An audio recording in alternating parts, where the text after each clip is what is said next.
有個湯仔咁幾好喎。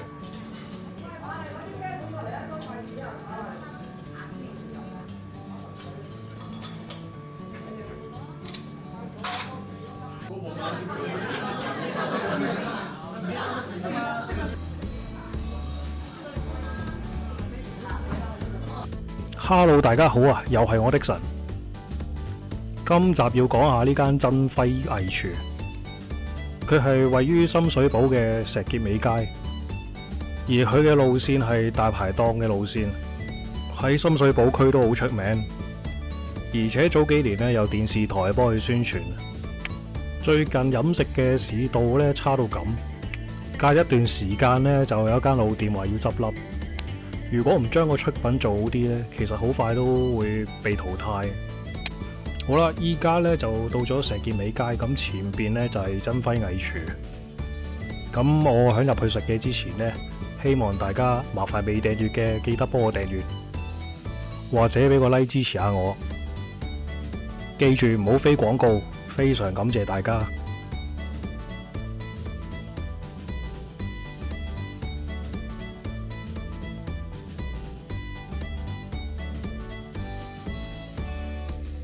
見到佢攞咗好多年米芝蓮，以我經驗呢，就唔代表啲乜。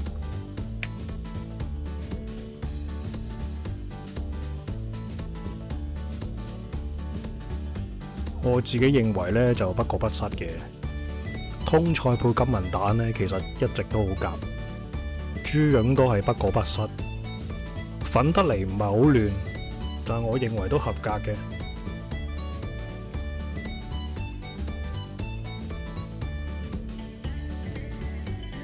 至於土有肉餅嚟講呢，我認為成個油尖旺區呢都好多間都好食過佢，不過呢都總算有啲肉汁，同埋粟粉嘅比例呢，我認為多咗少少。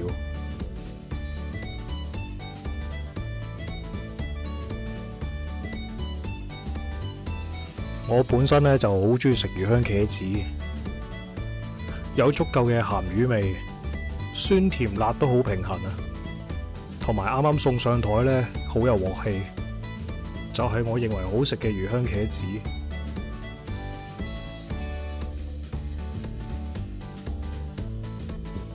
椒鹽鮮魷嚟講呢，我就認為佢普普通通，俾我感覺呢就個粉比較厚，同埋鮮魷肉比較實，唔係一個新鮮嘅狀態。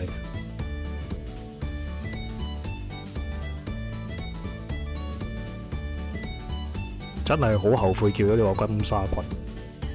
第一個醬汁呢實在太酸，酸到好唔正常，同埋嚿豬骨呢太唔新鮮，咬落去好似食擦紙膠一樣，所以我係唔建議大家食。由於當時我冇影張單啊，就冇得 show 俾大家睇，價錢唔會特別貴，性價比嚟講呢，我就覺得非常普通啦。好啦，今集就嚟到呢度，未訂閱嘅朋友記得幫我訂閱，或者俾個 like 支持下我。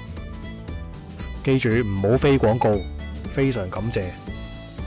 我哋下條片見，拜拜。